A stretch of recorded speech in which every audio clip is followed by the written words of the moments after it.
অন্তর্বর্তী সরকারে ছাত্রদের প্রতিনিধি হিসেবে থাকা উপদেষ্টা আসিফ মাহমুদ সজীব ভুঁইয়া ও মাহফুজ আলমের সঙ্গে জাতীয় নাগরিক পার্টির কোনো সম্পর্ক নেই বলে মন্তব্য করেছেন দলটির আহ্বায়ক নাহিদ ইসলাম।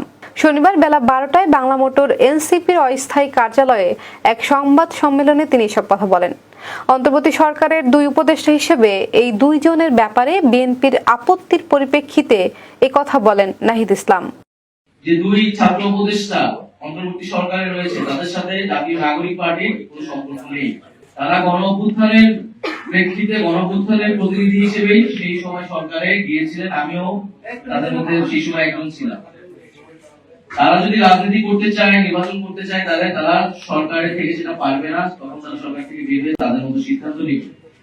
কিন্তু তাদেরকে জাতীয় নাগরিক পার্টির সাথে সংযুক্ত করে এক ধরনের অপপ্রচার এবং তাদেরকে লোক করার চেষ্টা করা হচ্ছে।